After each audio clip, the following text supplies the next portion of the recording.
से शिव बाबा की मुरली चली है 25/6/67 की। The Murli of Shiv Baba was uttered on 25th June 1967 at Mount Abu. Om Shanti. प्रातः class. Om Shanti. The morning class. Record चला है। The song played is मुखड़ा देख ले प्राणी जरा दर्पण में। मुखड़ा देख ले प्राणी जरा दर्पण में। O living creature, just look at your face in the mirror. दर्पण कौन सा है? What is the mirror?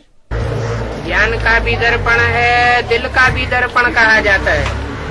There is the mirror of knowledge. It is also said the mirror of heart. दिल दर्पण में अपने पाप और पुण्य दिखाई पड़ते हैं। The mirror of the heart reflects one's own sins and virtues. दिल साफ है तो दिखाई पड़ते हैं। It will reflect if the heart is clean. दिल काला है, If the heart is black मटमैला है तो दिखाई नहीं पड़ते हैं। and dirtied, it does not show. और ज्ञान का दर्पण ऐसा है, The mirror of knowledge is such that जो ज्ञान का दर्पण सिर्फ ज्ञान सागर बाप से मिलता है।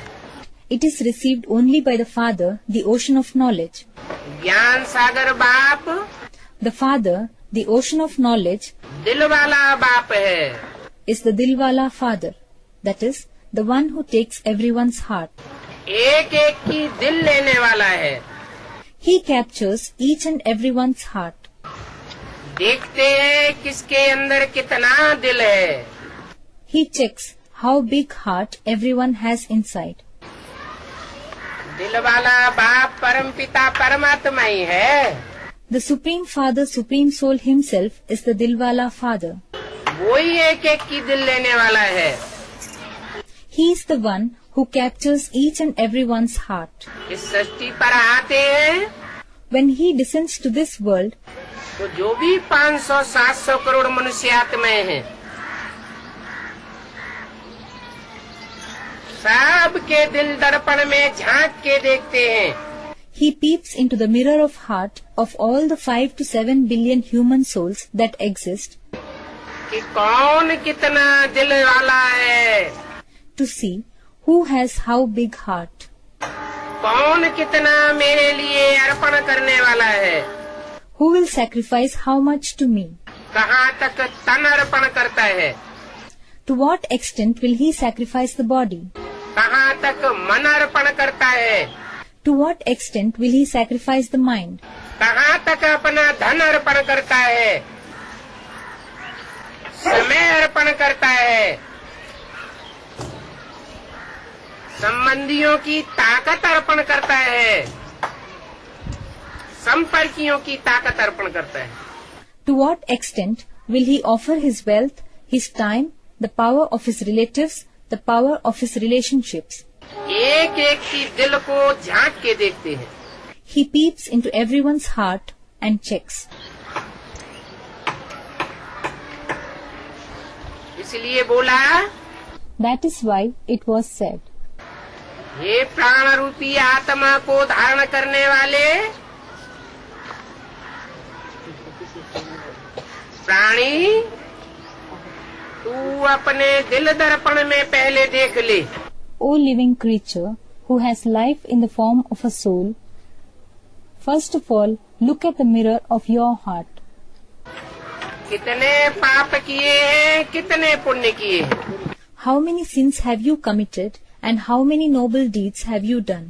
सिर्फ एक जीवन की बात नहीं है। It's not about just one life. प्राण धारण करने वाली आत्मा अनेक जन्म लेकर के पाप और पुण्य करती है। A soul which takes on a living form commits sins and noble deeds over several births. अभी बच्चे जब बैठे हैं तो सुनते हैं। Now, when the children are sitting, they listen to the Murli. अपन को आत्मा निश्चय करके बैठते हैं। They sit having ascertained themselves to be souls. मैं प्राण स्वरूप आत्मा आत्मा हूँ। I am a living soul. और ये निश्चय करें And let them ascertain, कि मैं आत्मा I, a soul, एक परमात्मा बाप से पढ़ाई पढ़ने वाली हूँ। am studying under the one Supreme Soul Father. वो परमात्मा बाप That Supreme Soul Father दुनिया का बड़े से बड़ा टीचर है, is the greatest teacher of the world. Supreme teacher कहा जाता है। He is called the Supreme Teacher. वो परम पिता भी है, He is also the Parampita, Supreme Father. Supreme father भी कहा जाता है, He is called the Supreme Father as well. Supreme गुरु भी है, He is also the Supreme Guru. Jagat Guru है। He is the Guru of the world, Jagat Guru. मनुष्य तो अपने ऊपर झूठे झूठे टाइटल रखाए लेते हैं, Jagat Guru Shankaracharya. Human beings just confer false titles upon themselves, like Jagat Guru Shankaracharya. लेकिन सारा जगत उन्हें कभी अपना गुरु नहीं मानता। But the entire world never accepts them as their gurus. Bharatvarsh के लोग ही सारे नहीं मानते Jagat Guru. Even all the people of Bharat do not consider them as Jagat Guru. एक भारत में ही In Bharat alone, ढेर के ढेर जगत गुरु टाइटल वाले हैं, there are so many who hold the title of Jagat Guru. तो झूठा टाइटल हुआ ना।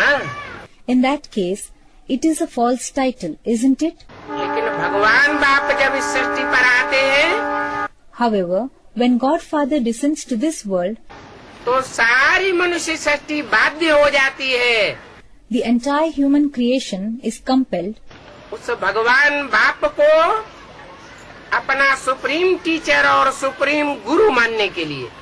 to regard God the Father as their supreme teacher and supreme guru.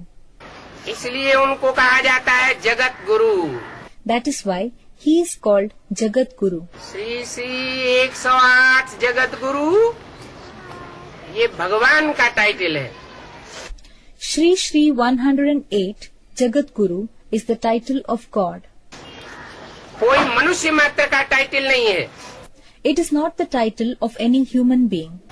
अगर मनुष्य मात्र का टाइटल होता If it were the title of just human beings, तो मनुष्य को पूछा जाता तुम कौन से धर्म के हो। then a human being would be asked which religion he belongs to.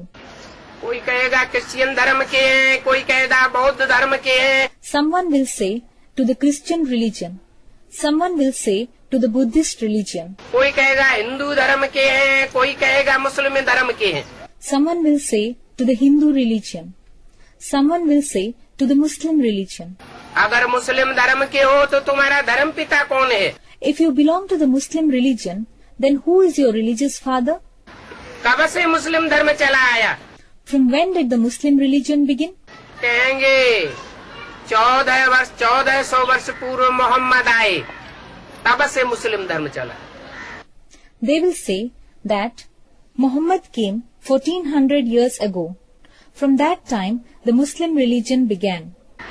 उससे पहले Before that, हमारी वंश परंपरा में इस्लामी थे।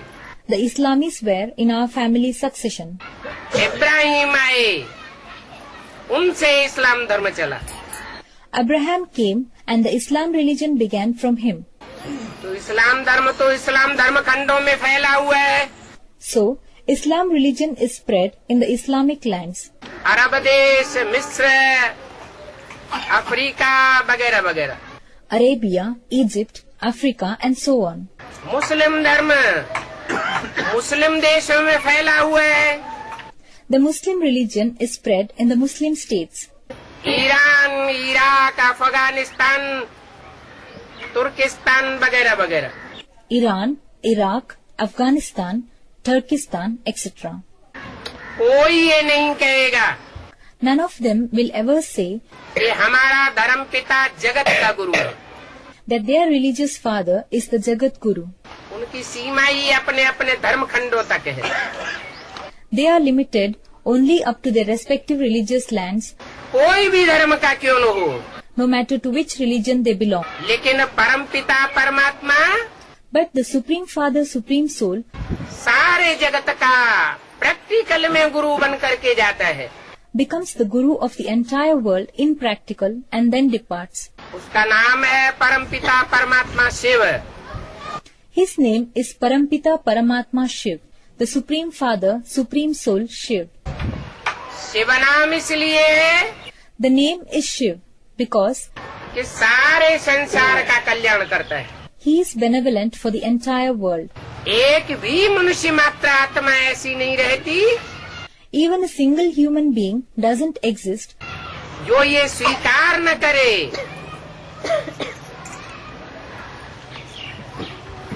कि उसने हमारा कल्याण नहीं किया। who wouldn't accept that he was benevolent for them.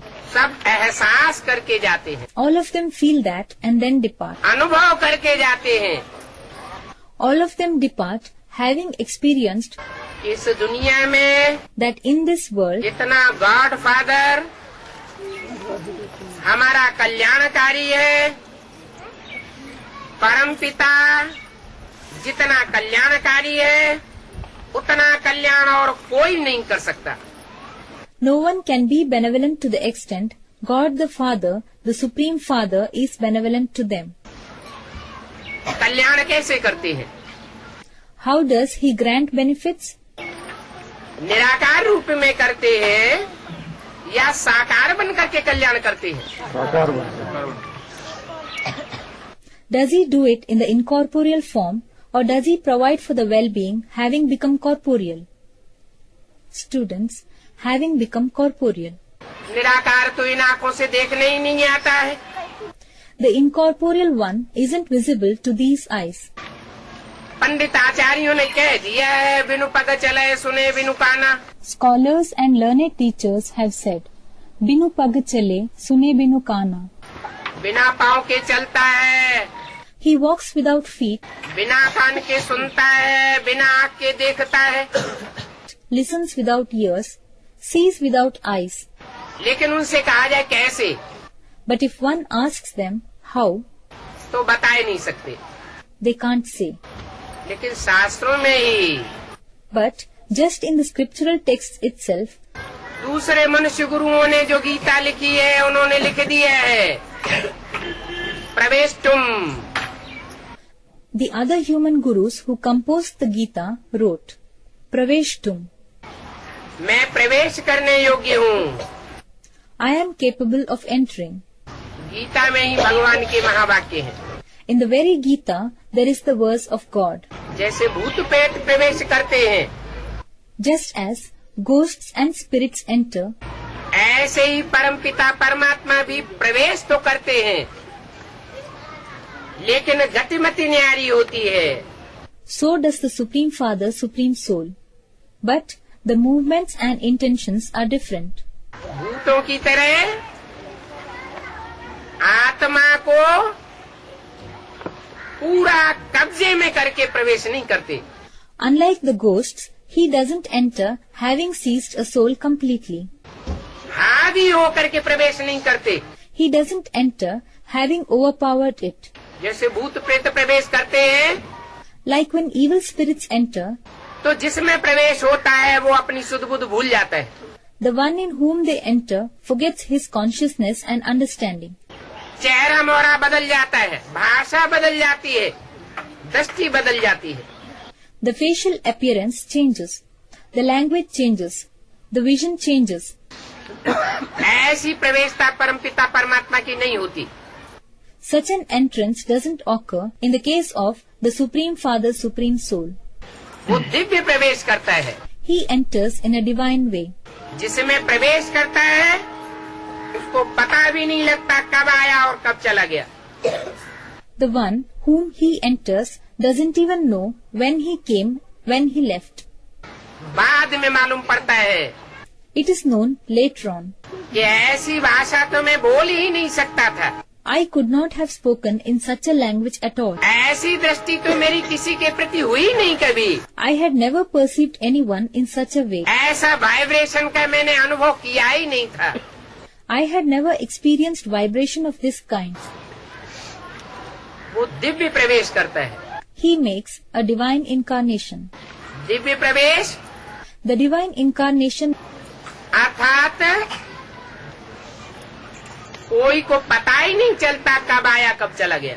means that no one comes to know when he came, when he left. लोग कहते हैं People say that कि भगवान आकर के ब्रह्मा के मुख से वेदवाणी बोलता है। God comes and utters Vedic verses through the mouth of Brahma. वेदों से ही सब शास्त्रों का सृजन हुआ। All the scriptural texts were created from the Vedas. With धातु से बनता है वेद। Ved comes from the verb vid. With माने जानकारी, Vid implies knowledge. वेद माना जानकारी का भंडार। Veda means the storehouse of knowledge, जैसे ज्ञान का सागर हो। like an ocean of knowledge. परंतु उस वेद की भाषा को सब नहीं जान सकते। But not all are capable of understanding that Vedic language. स्वयं ब्रह्मा, Even Brahma himself, जिसके मुख से वो वेदवाणी निकलती है, through whose mouth that Vedic verses emerge, जिसके तन में in whose body वो निराकार शिव ज्योति बिंदु प्रवेश करता है, that incorporeal point of light Shiva incarnates, उसको पता भी नहीं चलता कब आया कब चला गया। himself doesn't know when he came, when he left, और जो भाषा बोली उसका गहराई तक अर्थ क्या है। and what the deep meaning of the words that he said is. Brahma का अर्थ ही है बड़ी माँ। Brahma means senior mother. ब्रह्म मन बड़ी, माँ मन माँ। Brahma means senior. Ma means mother. संसार की बड़े से बड़ी माँ। The most senior mother of the world. ऐसी माँ Such a mother कि उतना प्यार, उतना सहनशीलता और दुनिया में कोई माता ने धारण नहीं की होगी। that no other mother in the world would have assimilated so much love and so much tolerance like her. कोई खोट नहीं सहनशीलता में, There is no fault or defect in tolerance, प्यार में कोई कमी नहीं। no dearth of love. कोई पच्छड़ माल भी सामने पहुंचा होगा, Even if a Pachad Mal would have come face to face, 10 second 10 minute के लिए ही क्यों न पहुंचा हो, even if he would have come just for 10 seconds, 10 minutes. A student is asking, what is the meaning of Pachad Mal? पच्छड़ माल माना मारपीट करने वाले, जानवरों को खाने वाले, हत्या करने वाले, नीच कर्म करने वाले। Pachad Mal means those who assault, those who eat animals, murderers, or those who perform lowly deeds. ऐसी आत्मा भी जब सामने पहुंचती है When even such a soul comes face to face with Brahma, तो अनुभव करती है जितना ब्रह्मा ने हमको प्यार दिया उतना दुनिया में कोई ने नहीं दिया।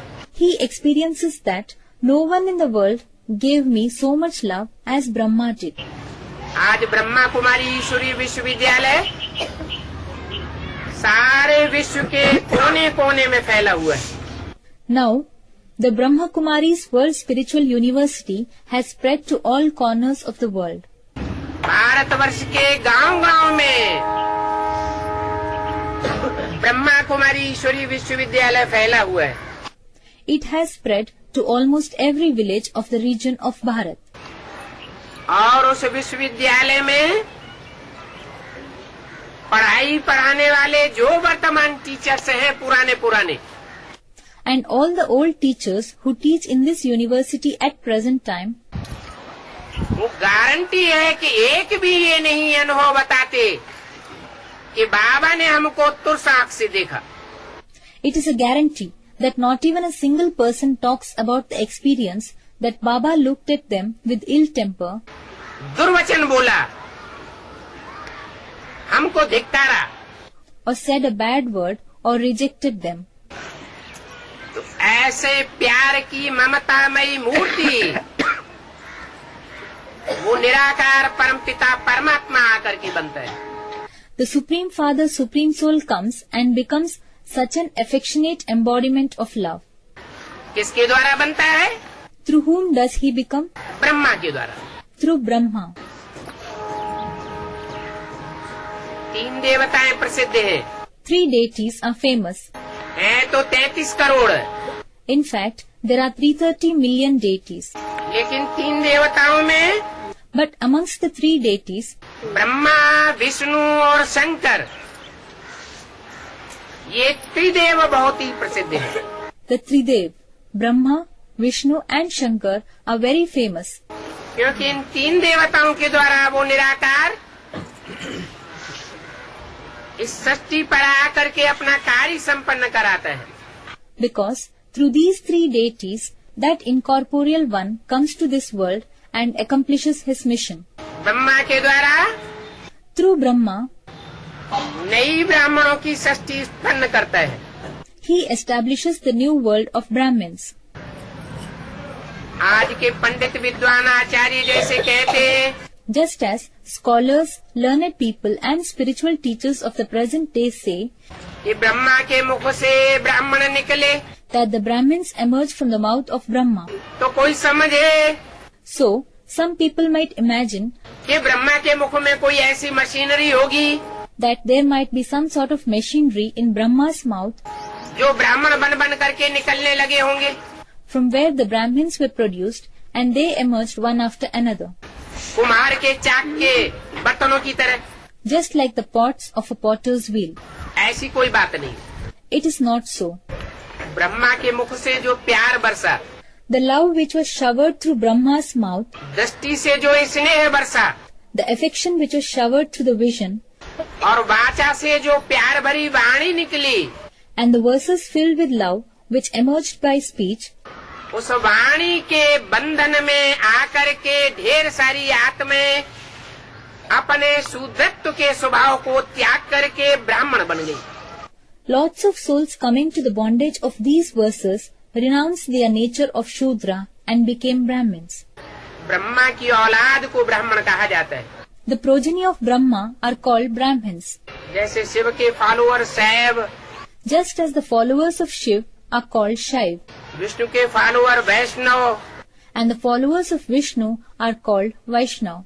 ऐसे ही ब्रह्मा के पुत्र ब्राह्मण कहे जाते हैं। So also the progeny of Brahma are called Brahmins.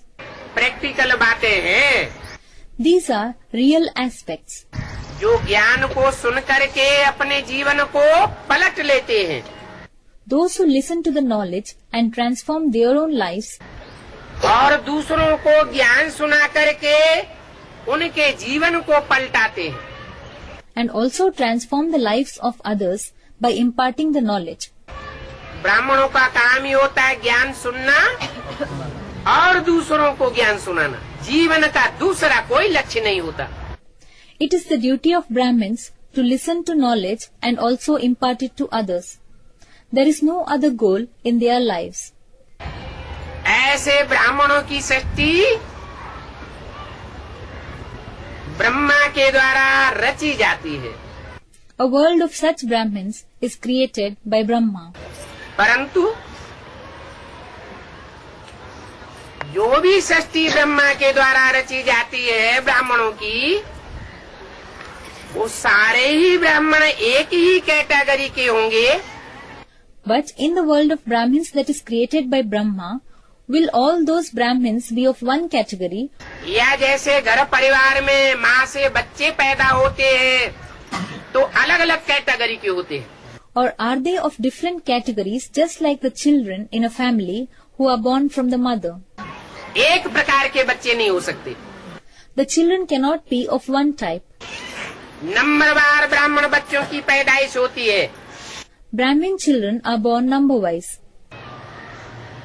वो ब्राह्मण ये प्रारब्ध कहाँ से लाते हैं जो ब्रह्मा के बच्चे बनते हैं? नंबरवार। Wherefrom do those Brahmins acquire this destiny that they become the children of Brahma number-wise? कोई पहले बच्चा बनता है, कोई मध्य में बच्चा बनता है, कोई अंत में बच्चा बनता है। Some become his child first, some in the middle, and some at the end. ये प्रारब्ध कहाँ से लाते हैं? Where from do they acquire this destiny? कहीं से तो लाए होंगे। They must have acquired it from somewhere. पूर्व जन्मों के आधार पर जो कर्म किए हुए हैं, उनके आधार पर ही ब्रह्मा के बच्चे बनते हैं। On the basis of the deeds performed in the previous births, they become the children of Brahma. पूर्व जन्मों में जिन आत्माओं ने, चाहे वो किसी भी धर्म की क्यों न हुई हो, Those souls who in their past births, no matter which religion they belong to, हर धर्म में अच्छे और बुरे होते हैं। there are good ones and bad ones in every religion. जिन्होंने अच्छे अच्छे कर्म किए हैं, Those who have performed good deeds, वो अच्छे अच्छे कर्म करने वाली श्रेष्ठ आत्माएं, those elevated souls who carried out good deeds, चारों युगों का जब अंत होता है, कलयुग का अंत, when it is the end of the 4 ages, the end of the Iron Age, उस अंतिम जन्म में जब के दुनिया का संहार करने के लिए एटम बम बन जाते हैं, in that last birth when atom bombs are made for the destruction of the world, ठीक उसी समय exactly at that very time, वो ब्राह्मण आत्माएं those Brahmin souls ब्रह्मा की औलाद आकर के बनती है। come and become the progeny of Brahma. क्या शरीर से औलाद बनती है? Do they become the progeny by the body? नहीं, No. भारतवर्ष में ही उनका आकर के जन्म होता है। Their birth takes place in the land of Bharat itself. ये सत्य रूपी रंगमंच पर ऐसा ड्रामा नुदा हुआ है The drama is fixed in this way on the world-like stage कि आखिरी जन्म में विश्व के कोने कोने में जन्म लेने वाली श्रेष्ठ आत्माएं, that the elevated souls taking birth in any corner of the world, कोई भी धर्म की हो, in whichever religion, कोई भी धर्म खंड की हो, in whatever religious land, अंतिम जन्म में आकर के भारत में जन्म लेती है they take their last birth in Bharat. और उन जन्म लेने वाली श्रेष्ठ आत्माओं को And those elevated souls who take the birth, Brahma के द्वारा पालना मिलती है, receive sustenance through Brahma. परंतु वो एक धर्म की तो है नहीं। But they do not belong to a single religion. कोई शुद्ध वैष्णव धर्म से आती है, Some come out of the pure Vaishnav religion. सनातन धर्म की है, They belong to the ancient religion. कोई इस्लाम धर्म में से खिंच करके आती है, Some are pulled out of the Islam religion. कोई बौद्ध धर्म से खिंच करके आती है, Some come out of the Buddhist religion. कोई संन्यास धर्म से खिंच करके आती है, Some come out of the sannyasi religion. कोई सिख और आर्य समाजियों में से खिंच करके आती है। And some from Sikhs and Arya Samajis. तो सोचा जाए So it may be considered कि अलग अलग धर्मों से खिंच करके जो भी आत्माएं आई हैं, अंतिम जन्म में ब्रह्मा की औलाद बनती है। that all the souls who being pulled have come out of the various religions become the progeny of Brahma in the last birth, या ब्रह्मा मुख वंशावली अपने को घोषित करती है, or they declare themselves to be the mouth-born progeny of Brahma. A student is asking, and those who become atheistic Brahmins, उनका बनना न बनना बराबर है। whether they become or not is one and the same. नास्तिक कोई धर्म नहीं होता है, Atheism is not any religion क्योंकि उनमें धारणा नहीं होती है। because they don't put things into practice. उनको कितना भी ज्ञान सुनाया जाए, No matter how much knowledge they are given, उनको जो करना है सो करेंगे, एक कान से सुनेंगे, दूसरे कान से निकाल देंगे, ज्ञान को धारण नहीं कर सकते। they will do whatever they wish to do. They will listen with one ear and let it out of the other. They cannot put the knowledge into practice. ब्राह्मणत्व के गुणों को धारण नहीं कर सकते। They are incapable of adopting the qualities of Brahmanism, Brahmanatva. उनकी बात छोड़ दीजिए। Leave them alone. तो दुनिया में छोटे बड़े धर्म और मठ पंथ मिला करके 9 धर्म हैं। There are 9 religions in the world, including the great and small religions and religious gatherings. प्राचीन काल में हिंदू ही सूर्यवंशी चंद्रवंशी थे। In the ancient times, Hindus themselves belonged to the sun and moon dynasties. Gita में आया है It has been stated in the Gita, कि मैं जब आकर के इस सृष्टि पर ज्ञान सुनाता हूँ having come to this world, when I narrate the knowledge, तो पहले पहले सूर्य को सुनाता हूँ। first of all, I narrate it to the sun. सूर्य से जो डायरेक्ट सुनने वाले होते हैं वो सूर्यवंशी कहे जाते हैं। Those who listen to the sun directly are called of the sun dynasty, Suryavanshi. Chandravanshi, Then those of the moon dynasty, Chandravanshi. फिर आज से 2500 साल पहले इब्राहिम से पैदा हुए इस्लाम वंशी, After that, those of the Islam dynasty who were born from Abraham 2500 years ago.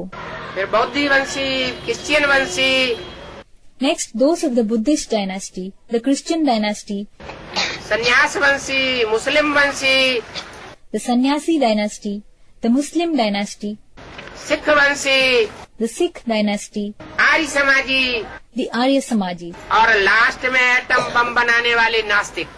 and lastly, the atheists who manufacture atom bombs.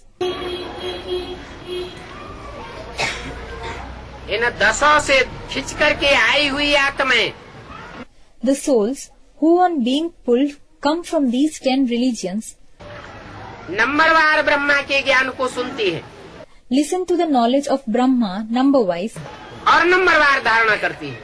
and practice it number wise.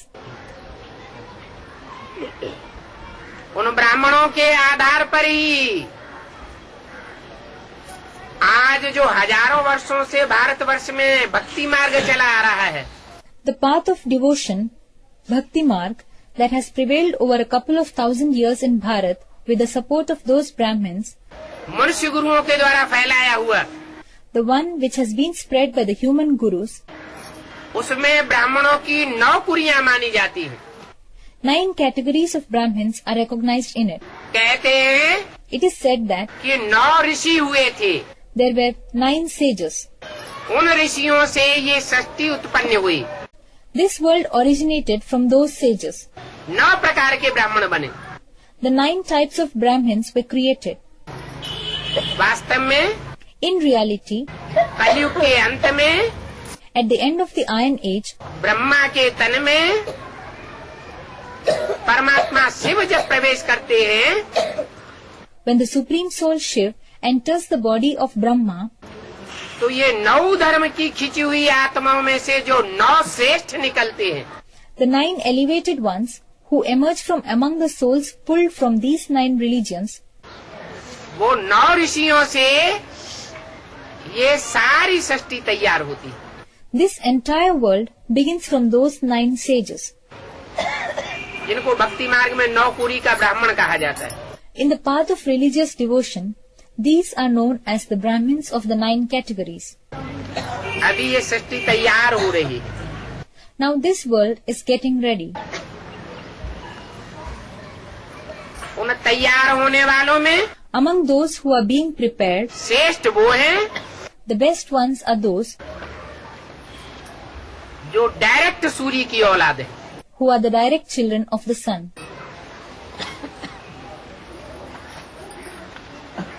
अब बस डायरेक्ट सूर्य कौन है, Well, who is the direct sun? चंद्र कौन है, Who is the moon? पृथ्वी कौन है, Who is the earth? क्योंकि पृथ्वी को माता कहा जाता है शास्त्रों में। Because the earth is called the mother in scriptures, धरणी माता, the mother earth. माता के ऊपर जब बहुत दुख बढ़ जाता है तो कहते हैं भगवान आते हैं। It is said that God comes when the sorrow overwhelms the mother. वो कौन सा युग है Which is that age जब धरणी माता पृथ्वी माता के ऊपर बहुत दुख का बोझ बढ़ जाता है, बहुत पाप बढ़ जाते हैं। when the burden of sorrow increases very much over the mother earth, when sins increase a lot. A student is saying the end of the Iron Age. पापी युग कलयुगी कहा जाता है। It is called the Iron Age, the sinful age. तो माताओं का दुख हरण करने के लिए भगवान को आना पड़ता है। Therefore, God has to come to liberate the mothers from sorrow. माताएं जितनी बंधन में होती है उतना और कोई बंधन में नहीं, खास भारत की माताएं। No one else is in bondage as much as the mothers are, particularly the mothers of Bharat. Bharat में ही भगवान आते हैं। God arrives only in Bharat. कोई प्रश्न करे भगवान भारत में ही क्यों आते हैं, भगवान क्यों पार्शलिटी करते हैं, ऐसा पक्षपात क्यों करते हैं? Someone may ask, why does God come only in Bharat? Why does God show partiality? Why is he so partial? पक्षपात नहीं करते। In reality, he does not show partiality. हर एक पिता अपनी श्रेष्ठ संतान को वारिसदार बनाता है। Every father makes his best child the inheritor. हर एक टीचर अपने योग्य शिष्य को, योग्य विद्यार्थी को मॉनिटर बनाता है।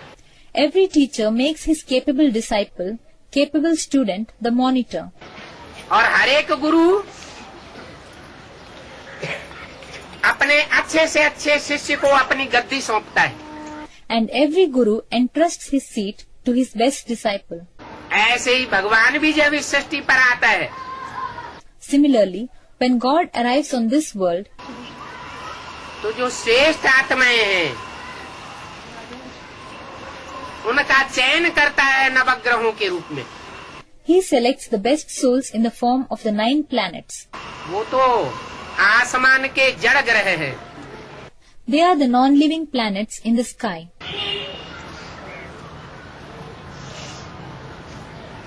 उनमें सोचने विचारने की शक्ति नहीं है। They do not have the power of thinking or discrimination. तो पर्सानिफिकेशन किया हुआ है शास्त्रों में। They have been personified in the scriptural texts. Buddhadev, Mangaldev, Somdev, Buddhadev, Mercury, Mangaldev, Mars, Somdev, Moon, Shukracharya, Shukracharya, Venus, Shanidev. and Shanidev, Saturn.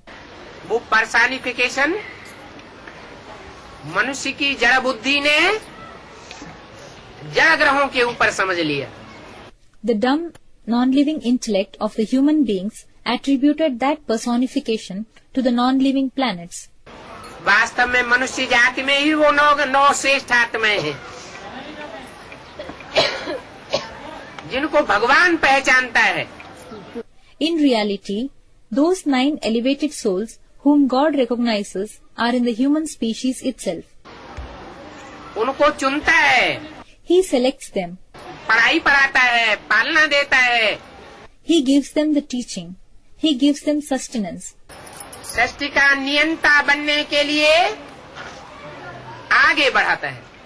He enables them to make progress in order to become rulers of the world. अभी Now, वो अव्वल number धरणी का part बजाने वाली माता कौन है? who is the mother who plays the foremost role of the earth, जिसे जगत माता जगदम्बा कहा जाता है। who is called the world mother, Jagat Mata, Jagadamba.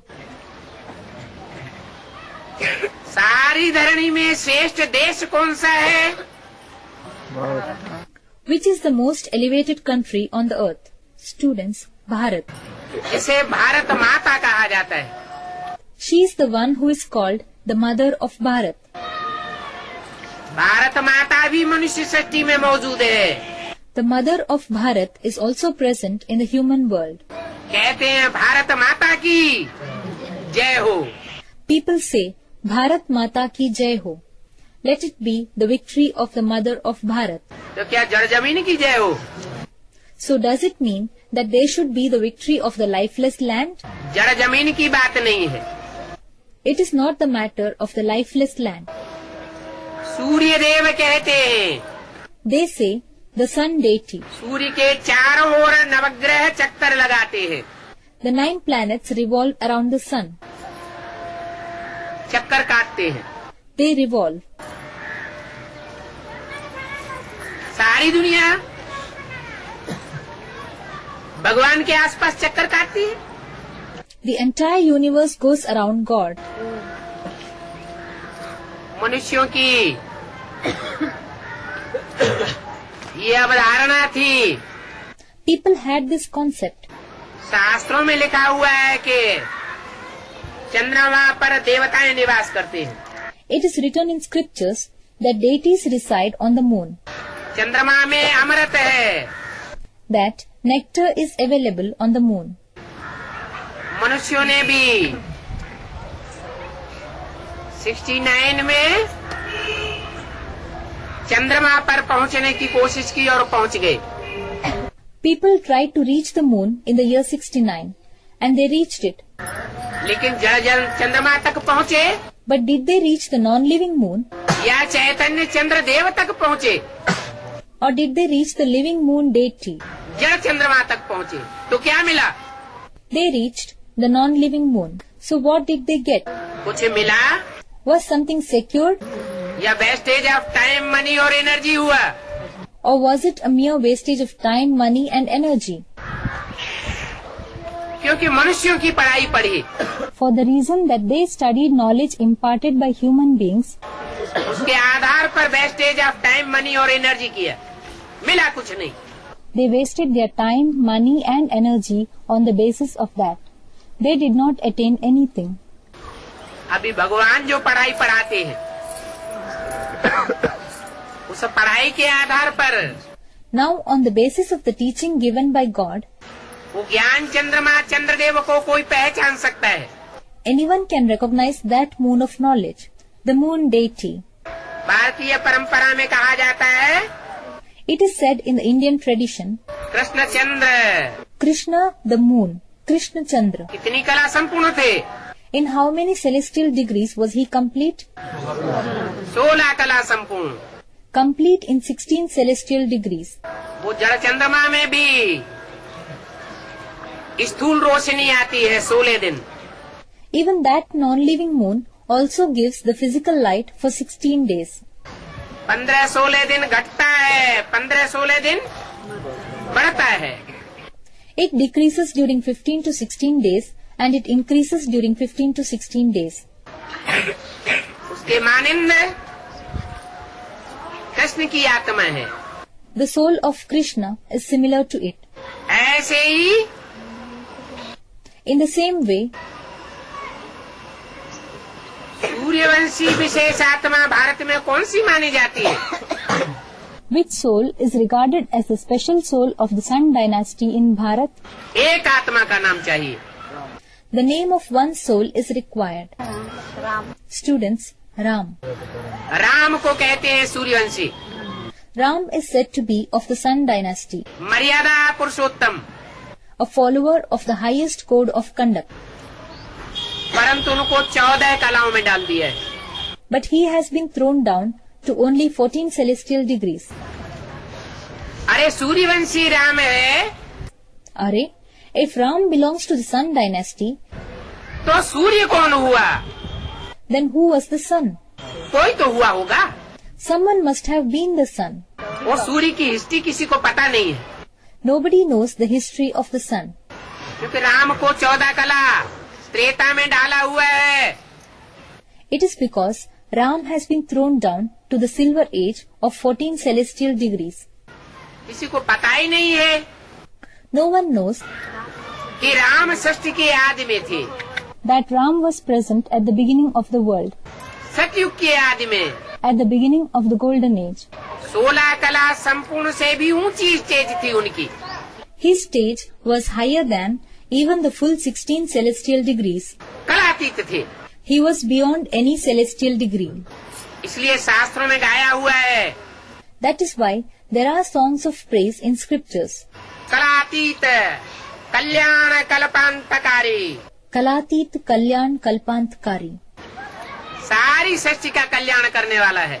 He is the one who brings benefit to the whole world. सारे कल्प का अंत करने वाला है। कल्प माने चतुर्युगी। The one who puts an end to the entire cycle. The cycle means the 4 ages. सतयुग त्रेता द्वापर कलयुग 4 सीन हैं इस ड्रामा के। The golden, silver, copper and iron ages. This drama has 4 scenes. चारों सीन का जब अंत होता है तो निमित्त बनती है राम की आत्मा। When the 4 scenes end, the soul of Ram becomes instrumental. कौन है राम की आत्मा जो निमित्त बनती है? Who is the soul of Ram that becomes instrumental? उसके लिए भी शास्त्रों में तो बताए दिए है, Even this has been written in the scriptures. लेकिन फिर पूरा अर्थ नहीं समझते. But people don't understand the full meaning. शास्त्रों में बताया हुआ है, It is written in the scriptures. शिवद्रोही मम दास कहावा, सो नर सपने मोहि न पावा. Shivadrohi mama das kahava, so nar sapnehu mohe na pava. The one who is hostile towards Shiv cannot be my servant. He cannot attain me even in his dreams. जो शिव का द्रोही है, The one who is an enemy of Shiv वो मेरे को प्राप्त नहीं कर सकता. can't attain me. वास्तव में जो शिव है, In reality, the one who is Shiv, वो ही शिव निराकार राम में प्रवेश करता है. that incorporeal Shiv himself enters into Ram. जो शिव है, वो ही शिव निराकार, That Shiv himself is the incorporeal one. जो सतयुग के आदि में 16 कला संपूर्ण कृष्ण की आत्मा बनती है.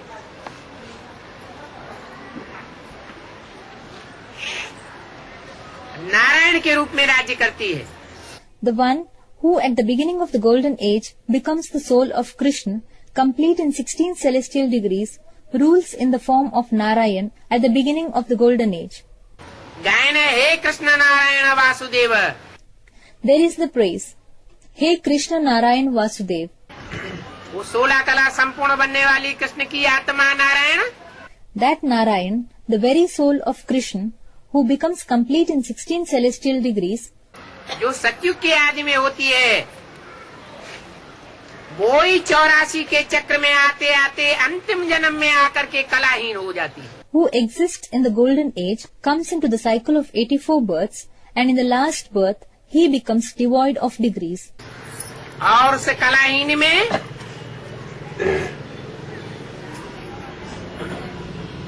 भगवान शिव प्रवेश करते हैं. And God Shiv enters that one who is devoid of degrees. प्रवेश करके After entering, हम आत्माओं को माँ के रूप में प्यार देते हैं. he gives love in the form of mother to us souls. ऐसे नहीं कि रामकृष्ण की आत्मा के पूर्व जन्म नहीं हुए. It does not mean that the souls of Ram Krishna did not have a previous birth. पूर्व जन्म में भी रामकृष्ण की आत्मा थी, हम लोगों के साथ ही थी. The souls of Ram and Krishna were present in previous births too, and they were together with us. लेकिन कोई पहचान नहीं सकता क्योंकि नाम रूप बदल जाता है. But nobody can recognize them because the name and appearance alter. मनुष्य आत्माएं अपना नया जन्म लेने के बाद पूर्व जन्म की बातें भूल जाती है. Human beings forget about their previous life when they take their new birth. लेकिन परमपिता परमात्मा शिव जन्म मरण के चक्र से न्यारा है. But the Supreme Father, Supreme Soul is detached from the cycle of birth and death. उस चक्र में न आने के कारण As he doesn't enter that cycle, उसको इस सारे सृष्टि चक्र का ज्ञान है. he has the knowledge of the entire world cycle. वो कभी भूलता नहीं है. He never forgets it. वो सदैव स्मृति स्वरूप है. He is always the embodiment of memory, Smriti. सदैव आत्म की स्थिति में रहने वाला है. He is the one who always remains in the soul conscious stage. देह का जन्म गर्भ का जन्म लेता ही नहीं, He doesn't take birth from a body out of a womb. तो उसको कभी भी देह भान आता ही नहीं. He never comes into the body conscious state. इसलिए उसको सदा शिव कहा जाता है. That is why he is called Sadashiv, always benevolent. जो सदा रूहानियत में रहने वाला है, आत्म की स्थिति में रहने वाला है, उसके नीचे गिरने का कभी सवाल ही नहीं. There is no question of falling down for the one who always remains in the spiritual stage, in the soul conscious stage. वो अच्युत है. He is untouched, ever pure. वो सदैव ऊंची स्टेज में रहने वाला है. He is always in an elevated stage. कौन सी ऊंची स्टेज? Which elevated stage? जो गीता में भी लिखी हुई है, मनुष्य गुरुओं ने लिखी भी है. It has been recorded even in the Gita. The human gurus have also written this. लेकिन गलती के कारण बुद्धि भ्रमित हो जाती है, विकारी बुद्धि है। But because of a mistake, the intellect is misled. The intellect is vicious. कामी क्रोधी बुद्धि है, इसलिए फिर भगवान को सर्वव्यापी भी कह दिया। The intellect is lustful, angry, and this is why they said that God is omnipresent, Sarvavyapi. Gita में ही श्लोक भी लिखा हुआ है। Also in the Gita, there is a verse written, मैं कहाँ का रहने वाला हूँ? Where do I live? भगवान खुद बताते हैं। God himself says, न तद्भासयते सूर्यो न शशांको न पावक यद् गत्वा न निवर्तन्ते तद्धाम परमं मम। जहाँ न सूर्य चांद सितारों का प्रकाश पहुँचता है, Where the light of the sun, the moon and stars does not reach, इतना परे का धाम है, it is an abode so much beyond. वहाँ का मैं रहने वाला हूँ। I am a resident of that place. जहाँ जा करके आत्माएं फिर वापस इस कलयुगी पापी दुनिया में नहीं लौटती। After going there, the souls do not return to this iron-aged sinful world again. वो मेरा परम धाम है। That is my supreme abode. Gita में स्पष्ट बोला हुआ है, It has been stated so clearly in the Gita, और गीता दुनिया का सर्वोपरि ग्रंथ माना जाता है ज्ञान का। and the Gita is regarded as the book of knowledge placed above all in the world, Sarvopari. सर्वशास्त्र शिरोमणि कही जाती है Gita. The Gita is said to be the jewel among all the scriptures, है तो मनुष्यों की लिखी हुई। but it has been written by human beings. कोई भी धर्मपिता आकर के अपने हाथों से धर्म ग्रंथ नहीं लिखते हैं। No religious father comes and writes the religious text with his own hands. Mohammad ने कुरान नहीं लिखी। Muhammad didn't write the Quran. Mahatma Buddha ने धम्मपद नहीं लिखा। Mahatma Buddha didn't write the Dhammapad. Christ ने बाइबल नहीं लिखी। Christ didn't write the Bible. Guru Nanak ने गुरु ग्रंथ साहब नहीं लिखा। Guru Nanak didn't write the Guru Granth Sahib. धर्म पिताएं धर्म स्थापना करने के लिए आते हैं When religious fathers arrive to establish their own religions, तो मुख से डायरेक्ट बोलते हैं, मुख से बोल करके सुनावेंगे, do they speak directly from the mouth? Will they speak to the others through the mouth? या किताब में बैठ के लिखेंगे। Or will they sit down and write in a book? हजारों वर्ष पहले क्या कागज होता था? Was there any paper thousands of years ago? 2500 वर्ष से पुराना कोई भोजपत्र भी नहीं मिलता। Even a leaf paper, Bhojpatra, older than 2500 years, can't be found. भोजपत्र जिनके ऊपर शास्त्र लिखे हुए हैं, Leaf paper, the paper on which the scriptures were written. तो सब धर्म पिताओं की तो हिस्ट्री 2500 वर्ष की मिलती है। The available history of all religious fathers is of 2500 years. भगवान कब आया वो तो हिस्ट्री भी किसी के पास नहीं है। No one has the history of the time when God arrived. तो भगवान कागज पर बैठ के लिखेगा क्या? So will God sit down and write on papers? वो भी आकर के बोलता है। He too comes and speaks. Brahma के मुख में आकर के बोलता है। He comes and speaks through the mouth of Brahma. इतनी मीठी भाषा बोलता है जैसे बच्चे को माँ लोरी सुनाती है। He speaks so sweetly as if a mother sings a lullaby to her child. मीठी नींद में सुलाई देती है। She lulls a baby to sweet sleep. ऐसी ज्ञान की लोरी सुनाता है। He, that is God, narrates such a lullaby of knowledge. उस मीठी वाणी का नाम शास्त्रों में मनुष्यों ने दे रखा है, कृष्ण की बांसुरी। Human beings have named that sweet speech the flute of Krishna in the scriptures. क्योंकि कृष्ण के अंतिम जन्म के चोले में वो निराकार प्रवेश करता है। It is because that incorporeal one enters the body of Krishna in his last birth और मीठी वाणी सुनाता है। and narrates the sweet words. माँ के रूप में प्यार देता है, He lavishes love like a mother. वात्सल्य देता है, He gives affection. सौम्य पाठ बजाता है, He plays a gentle part. प्यार भरा पाठ बजाता है। He plays the role full of love. जैसे छोटे बच्चों को माताएं प्यार देती हैं, just as mothers give love to their little children. बच्चे जब बड़े हो जाते हैं When the children grow up, तो माता के कंट्रोल से बाहर हो जाते हैं, they go out of their mother's control. बाप उनको कंट्रोल करता है। The father controls them. ऐसे ही Similarly, ये रामकृष्ण की आत्माएं षष्ठी रूपी रंगमंच पर निमित्त रूप में माता पिता का पाठ बजाने के लिए नुदी हुई है। the souls of Ram and Krishna are appointed to play on this world-like stage the roles of mother and father in the instrumental form. इसलिए कहा जाता है राम बाप, That is why it is said, the father Ram. और कृष्ण को बच्चे के रूप में पूजा जाता है। And Krishna is worshipped in the form of a child. Ram के बड़े रूप की पूजा होती है They worship Ram in his adult form. और कृष्ण बच्चे के रूप में पूजा जाता है, And Krishna is worshipped in the form of a child. क्योंकि राम के अंतिम जन्म में Because in the last birth of Ram, परमात्मा शिव प्रवेश करके Supreme Soul Shiv enters him Shankar नाम रूप से प्रत्यक्ष होते हैं, and reveals himself with the name and appearance of Shankar. इसलिए वो शंकर बच्चा ही बोलता है। That is why the child Shankar speaks. Ram के रूप में रामायण में बोला है, In the form of Ram, he said in Ramayana, शिवद्रोही मम दास कहावा, सो नर सपने मोह न पावा। The one who is hostile towards Shiv cannot be my servant. He cannot attain me even in his dreams. क्यों? Why? क्योंकि शंकर शिव का बच्चा है। Because Shankar is a child of Shiv.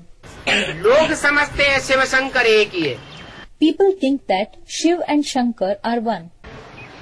अरे एक ही है तो दो नाम क्यों हैं? Arey, if they are one, why are there two names? और उन दो नामों के अपोजिट अर्थ क्यों हैं? And why do those two names have opposite meaning? Shiv माना कल्याणकारी Shiv means benevolent, Kalyankari, और शंकर माना संहारकारी। and Shankar implies destroyer. कहाँ कल्याण करने वाला और कहाँ सृष्टि का संहार करने वाला? What a vast difference between the benevolent one and the destroyer. कल्याण करने में सुख होता है या संहार करने से सुख होता है? Is there happiness in benevolence or is there happiness from destroying? कल्याण करने से सुख होता है। There is happiness from benevolence. इसलिए शिव सदैव कल्याणकारी है। That is why Shiv is always benevolent. वो जन्म मरण के चक्र में आने वाला ही नहीं है। He does not at all enter the cycle of birth and death. वो ज्ञान सुना करके सृष्टि का कल्याण करता है। He narrates the knowledge and benefits the world. मनुष्य तन में प्रवेश करके He enters a human body दृष्टि से सुख देता है। and gives happiness through vision. कहते हैं ना, Don't they say, गुरु जी की कृपा दृष्टि हो जाए। let there be the merciful vision of Guru? अब 2500 वर्षों से For 2500 years, सृष्टि पर गुरुओं की कृपा दृष्टि होती आई। the human gurus have been showing mercy on this world. ये सृष्टि में गुण बढ़ रहे हैं या गुण घट रहे हैं? Consequently, are the virtues tending to grow or decrease in this world? दुर्गुण बढ़ रहे हैं Are bad qualities increasing या गुण बढ़ रहे हैं? or are good qualities increasing? दुर्गुण बढ़ रहे हैं। The bad qualities are increasing. तो गुरुओं की कृपा दृष्टि कहाँ चली गई? If so, where has the mercy of gurus gone? मनुष्य गुरुओं की कृपा दृष्टि से ये सृष्टि नहीं सुधरती। This world doesn't improve from the merciful vision of human gurus. एक ईश्वर ही ऐसा सदगुरु है Only one God is such a true guru, जिसकी कृपा दृष्टि से सारी सृष्टि सुधर जाती है। from whose merciful vision the entire world improves. उसकी वाचा से सारी मनुष्य सृष्टि परिवर्तन के लिए बाध्य हो जाती है। The entire human world becomes compelled to transform by his words. मनुष्य तन में आए हुए उस परमपिता परमात्मा के वाइब्रेशन से सारी दुनिया का परिवर्तन होता है। The transformation of the entire world takes place by the vibrations of the Supreme Father, Supreme Soul, who has come in the human body. ये जरूर है It is certain कि जो जितना अपना पुरुषार्थ करता है that the more effort someone makes, उसका पहले और ज्यादा परिवर्तन होता है, he transforms earlier and to a greater extent. और जो पुरुषार्थ नहीं करता, And whoever does not make effort मेहनत नहीं करता, and does not do hard work वो पीछे रह जाता remains backward. है। इसलिए कोई आत्माएं तो इस षष्ठ रूपी रंगमंच पर That is why some souls on this world-like stage सतयुग के आदि से लेकर के 16 कला संपूर्ण सुख भोगती है, enjoy the happiness of complete 16 celestial degrees from the very beginning of the golden age. और जन्म लेते लेते लेते कलयुग अंत तक चलती है, ऑलराउंड पार्ट बजाती है। And keep on taking births until the Iron Age. They play an all-round part. और कुछ आत्माएं ऐसी हैं And there are some such souls जो भगवान के लोक परम धाम ब्रह्मलोक से कलयुग के अंत में ही उतरती है। who descend from the supreme abode, the Brahma Lok of God, only at the end of Iron Age. कोई सतयुग के अंत में, कोई त्रेता के आदि में, कोई त्रेता के अंत में, कोई द्वापर के आदि में, कोई द्वापर के अंत में। Some at the end of the Golden Age, some at the beginning and end of Silver Age, some at the beginning and end of Copper Age. इस षष्ठी रूपी रंगमंच पर आत्माएं उतरती ही रहती है। The souls just keep on descending on this world-like stage. क्या proof है? What is the proof for this? इस षष्ठी रूपी रंगमंच पर आत्माएं उतरती ही रहती है। The souls just keep on descending on this world-like stage. क्या प्रूफ है? What is the proof for this? क्योंकि जनसंख्या लगातार बढ़ती ही रहती है। Because the population increases continuously. मनुष्य जाति आत्माओं की ही जनसंख्या नहीं, It is not just the human population. हर प्रकार की जाति के जीव जंतुओं की आत्माओं की संख्या बढ़ती ही रहती है। The number of the souls belonging to every kind of species of living beings keeps on increasing. चाहे चौपाए हों, Whether they are the four-legged animals, चाहे उड़ने वाले हों, the flying ones, चाहे दो पाए मनुष्य हों, or the two-legged human beings. ऐसा हिस्ट्री में कभी नहीं देखा गया It was never seen in the history कि संख्या कम हो गई हो। that the population decreased. नहीं, No. ऊपर से हर जाति की आत्माएं उतरती रहती है। The souls of every species keep on descending from above. जनसंख्या बढ़ती रहती है। The population goes on increasing. जो उतर आती है उनको वापस जाने का रास्ता नहीं मिलता। For those who descend, there is no way to go back. कोई बताने वाला नहीं। There is nobody to tell them the way either. बिन गुरु होए की ज्ञान, Binu Guru Hoi Ki Gyan. बिना गुरु के गति नहीं। There is no salvation without a guru. वापस कैसे जावेंगी? How will they go back? जा ही नहीं सकती। They cannot go back. ये ड्रामा नुदा हुआ है। The drama is fixed. मनुष्य आत्माएं जो कि सृष्टि पर आकर के Human souls who come to this world सुख भोगते भोगते नीचे गिरती जाती है। fall down while experiencing happiness. सुख कम होता जाता है, The happiness goes on decreasing. दुख बढ़ता जाता है। The sorrow goes on increasing.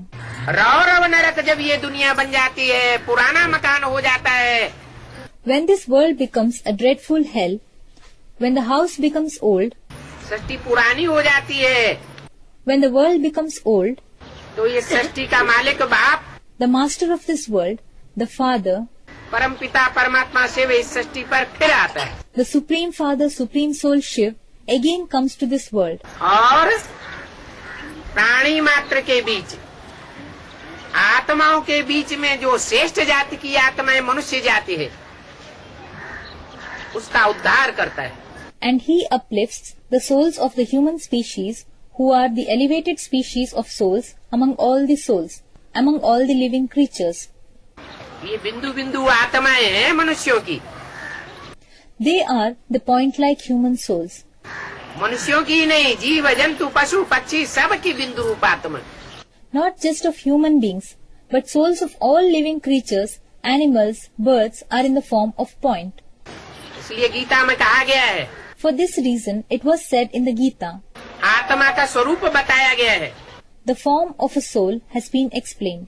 अणोरणीयान समनुस्मरेत्य है। जो एटम बम बनता है उसका जो छोटा सा एटम होता है उस एटम से भी अति सूक्ष्म आत्मा का स्वरूप है। The form of soul is much subtler than an atom, the tiny atom from which the atom bomb is prepared. ये एक ऐसा सेल है, ऐसी बैटरी है, It is such a cell, it is such a battery, जैसे घड़ी में छोटी सी बैटरी डाली जाती है, just like a tiny battery put in a watch. ऐसे ही आत्मा एक ऐसा छोटा सा अणुरूप सेल है, बिंदु है।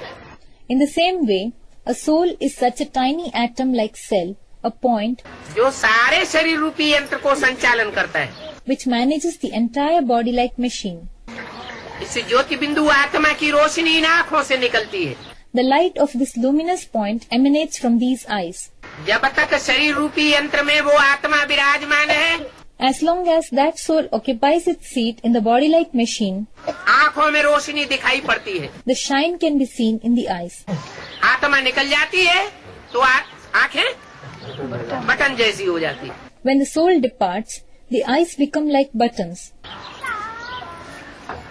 ये आत्मा इस शरीर में भ्रुकुटी के मध्य निवास करती है। This soul resides in the body between the eyebrows. कोई भी जीव जंतु हो, No matter which living being, पशु पक्षी हो, which animals or birds, कोई की पूंछ में निवास नहीं करती। it doesn't reside in their tail. कहाँ निवास करती है? Where does it reside? दोनों आँखों के बीच में जो भ्रुकुटी है, In between the two eyes, Bhrukuti, बड़ी पूरी कुटी है। a filled-up hut, Bhari Puri Kuti. इसलिए Why? क्योंकि इस शरीर का राजा आत्मा उस पर विराजमान है। It is because the soul, the ruling king of the body, occupies it. लेकिन ये आत्मा, But this soul, ये सेल, this cell, ये बैटरी this battery 84 जन्मों में डिस्चार्ज हो जाती है। is discharged in 84 births. ज्यादा से ज्यादा है 84 जन्म, Human beings have maximum 84 births और मनुष्यों का कम से कम है सच रूपी रंगमंच पर एक जन्म। and minimum 1 birth on this world-like stage. तो बताओ, Then say, इस सच रूपी रंगमंच पर एक जन्म लेने वाली आत्माओं की संख्या ज्यादा होगी whether on this world-like stage the number of souls taking 1 birth will be more, या 84 जन्म लेने वाली संख्याओं की आत्माओं की संख्या ज्यादा होगी। or the number of souls taking 84 births will be more. एक जन्म लेने वाले बहुत करोड़ों की तादाद में, Those taking 1 birth are numerous, in millions, और 84 जन्म लेने वाले सिर्फ 9 lakh. and those taking 84 births are only 9,900,000. इसलिए 9 लाख सितारे आसमान में गए हुए हैं। That is why there are songs of praise of 9 lakh stars in the sky. वो हैं आसमान के जड़ सितारे, They are the non-living stars of the sky, और ये हैं इस धरती के चैतन्य सितारे। and these are the living stars of the earth. कोई सितारे कम रोशनी देते हैं, Some stars give less light, कोई सितारे ज्यादा रोशनी देते हैं। some stars give more light. जो ज्यादा रोशनी देने वाले सितारे हैं वो नवग्रहों के रूप में पूजे जाते हैं। Those stars which give more light are worshipped in the form of the 9 planets. सूर्य को नक्षत्र माना जाता है, The sun is regarded as a star. वो ग्रहों की गिनती में नहीं है। It is not counted among planets. नक्षत्र माना स्वयं प्रकाशित, A star means self-luminous. उसमें स्वयं ही ज्ञान का प्रकाश बरता है। He is naturally filled with the light of knowledge. उसको ज्ञान देने वाला कोई साकार मनुष्य सृष्टि पर नहीं हो सकता। There can't be a corporeal human being who gives knowledge to him in this world. वो गुरुओं का गुरु है, He is the guru of gurus. बापों का बाप है, He is the father of fathers, teacher का टीचर है, सुप्रीम टीचर है। the teacher of teachers. He is the supreme teacher. उसको राम कहा जाता है। He is called Ram. Ram की आत्मा को इस सारी मनुष्य सृष्टि में कोई पढ़ाई नहीं पढ़ा सकता। No one on this entire human world can teach the soul of Ram. वो सबको पढ़ाई पढ़ाने वाला है। He is the one who teaches everyone. अगर कोई पढ़ाता है If anyone teaches him, तो वो है निराकार Shiv. it is the incorporeal Shiv. वो निराकार शिव That incorporeal Shiv एक में आता है। comes in one. God father is one, तो गॉड का बच्चा भी वन कहा जाता है। The saying goes, God the Father is one and his child is also one. इसलिए वो एक व्यापी बन करके आता है। That is why he comes as present in one, Ekvyapi. अज्ञानी मनुष्य गुरुओं ने उसे सर्वव्यापी कह दिया। The ignorant human gurus called him omnipresent. मेरे में है, तेरे में है, इसमें है, उसमें है, हर तरफ भगवान ही भगवान है। He is in me, he is in you, he is in this one, he is in that one, God is everywhere. सारी सृष्टि में 2500 वर्ष से ढूंढा, कहीं नहीं मिला। They searched the whole world for the last 2500 years, but failed to find him anywhere. तो क्या कह दिया? So what did they say? क्या कह दिया? What did they say? सब जगह मौजूद है, He is present everywhere. ढूंढने का सवाल ही नहीं। There is no question of searching for him. अरे सर्वव्यापी है तो सारी सृष्टि का कल्याण कैसे करेगा?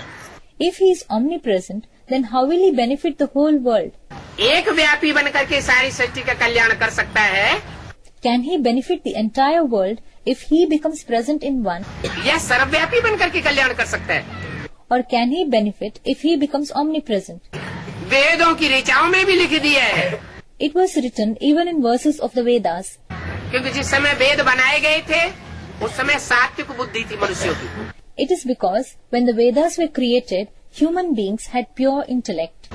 उसमें भी लिखा हुआ है It is written there too. कि हे परम पिता, हम पहले तुम्हें सर्वव्यापी नहीं मानते थे, O Supreme Father, before we did not believe you to be omnipresent. अब सर्वव्यापी मानते हैं। Now we believe you to be omnipresent. Gita में भी लिखा हुआ है, It has been written in the Gita too. मैं सूरज चांद सितारों की दुनिया से परे पार लोक का रहने वाला हूँ। I am a resident of the other world, beyond the sun, the moon and the stars.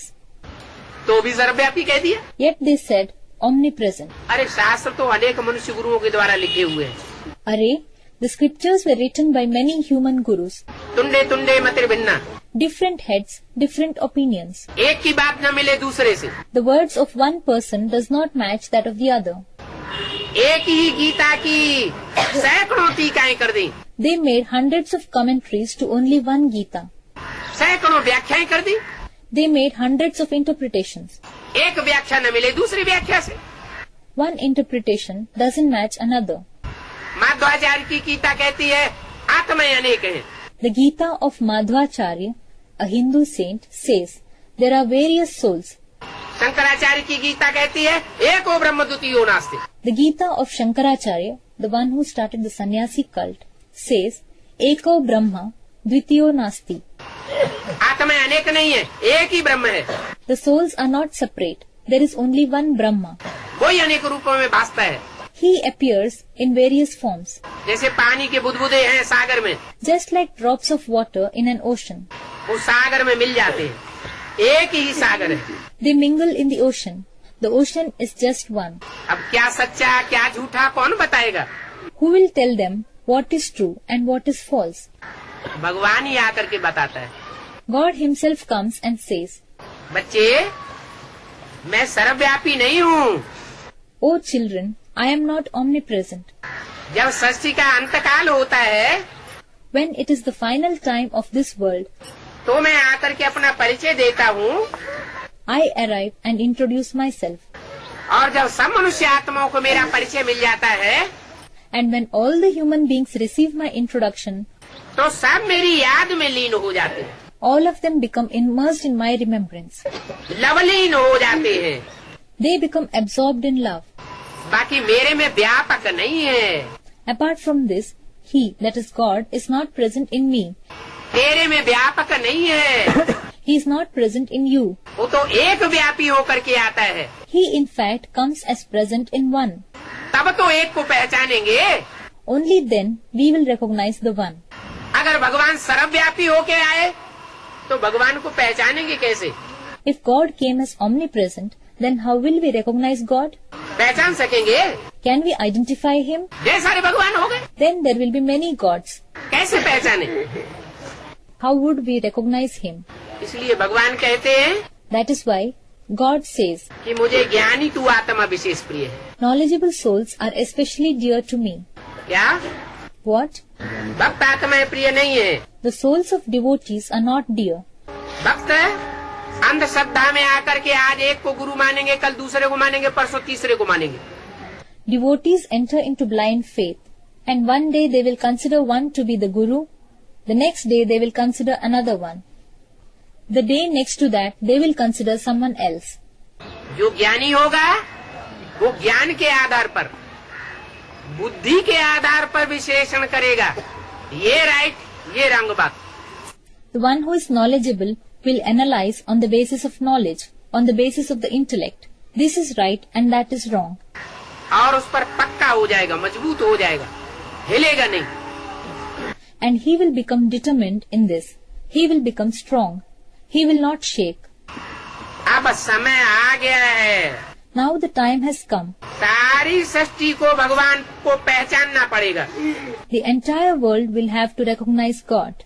जो पहले पहले पहचान लेगा, मान लेगा, जान लेगा, The one who recognizes him first, accepts him, understands him, और उसके बताए हुए रास्तों पर चलेगा, and follows the path indicated by him, वो पांडवों की लिस्ट में आ जाएगा। will enter the list of Pandavas. जो जान लेगा The one who will know कि ये भगवान है, that he is God, जैसे रावण ने जान लिया था, just as Ravan had known. लेकिन क्या किया? माना नहीं। But what did he do? He did not accept. जान लिया कि ये भगवान है, He knew that this was God. लेकिन मैं नहीं मानूंगा, मेरे से युद्ध करे। But he says, I won't accept. Let him fight with me. वो कौरवों की लिस्ट के हैं। They belong to the list of Kauravas. और तीसरे वो हैं जो जानते भी नहीं, जानना चाहते भी नहीं, मानते भी नहीं, And the third are those who neither know nor wish to know and do not accept either. और चलने का तो सवाल ही नहीं। And the question of them following the path does not arise at all. जो जानेगा ही नहीं, मानेगा, मानने के लिए भी तैयार नहीं होगा, वो चलेगा कैसे? वो है Yadav. How will the one who won't know, won't be ready to accept follow? They are the Yadavs, जिनके पेट में से, बुद्ध रूपी पेट में से शास्त्रों में लिखा हुआ है लोहे के मूसल निकले। from whose intellect-like stomach iron missiles flew out, as mentioned in the scriptures. ये मिसाइल्स अभी बन चुके हैं। Now these missiles have been made. ये मूसल इनके पेट से निकल चुके हैं, सारी दुनिया का ध्वंस कर देंगे। These missiles have flown out from their stomachs. They will destroy the entire world. फिर भी भगवान के कार्य में सहयोगी बनते हैं। Yet they become helpful in God's task. भगवान जिस मुकर्रर रथ में प्रवेश करता है उसको टाइटल देने के निमित्त बनते हैं। They become instrumental in giving a title to the appointed chariot in which God enters. क्या टाइटल मिलता है? What title does he receive? हर हर बम बम। Har Har Bam Bam. किसका टाइटल है? Whose is the title? Shankar ji का टाइटल। The title of Shankar. Ram की आत्मा ही अंतिम जन्म में आकर के शंकर का टाइटल धारी बनती है। The soul of Ram in his last birth takes the title of Shankar. इसलिए एक ही देवता महादेव है। That is why there is only one deity 33 crore देवताओं में, amongst the 330 million deities जिसका नाम शिव के साथ मिलाया हुआ है। whose name is joined with the name Shiv. जब शिव का नाम लेंगे When they mention the name of Shiv, तो साथ में किसका नाम लेंगे? whose name will they mention along with it? Shankar का नाम लेंगे।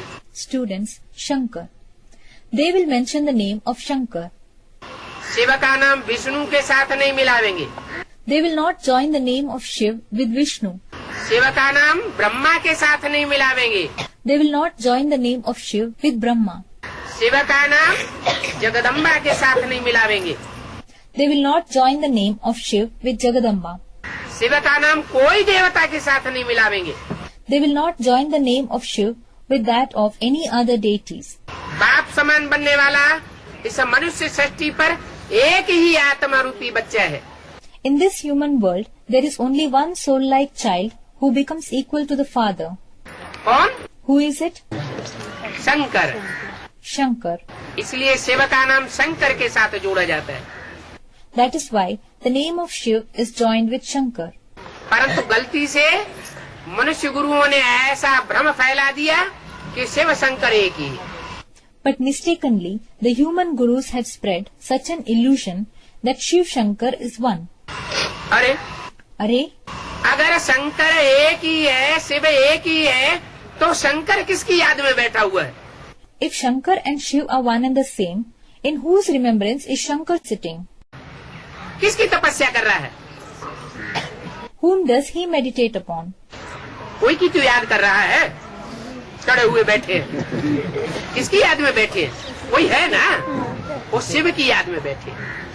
He is sitting straight and remembering someone. In whose remembrance is he sitting? There is someone, isn't there? He is sitting in the remembrance of Shiv. इसलिए That is why यादगार मंदिर भी बनाए हुए हैं। there are temples built in memory of this. पुराने जो शिव के मंदिर हैं, उनमें बीच में शिवलिंग होता है। In old temples of Shiv, Shivlingam is found in the center. आजू बाजू की दीवारों में देवताओं के चित्र लगे हुए हैं, उनमें मुख्य स्थान पर शंकर का चित्र होता है। The pictures of deities are applied on the walls around. Among them, on the main place, there is the picture of Shankar. Shankar साकार है। Shankar is corporeal. मनुष्य सब साकार होते हैं, All human beings are corporeal. देवताएं सब साकार होते हैं। All deities are corporeal. और भगवान And what about God? निराकार होता है। He is incorporeal.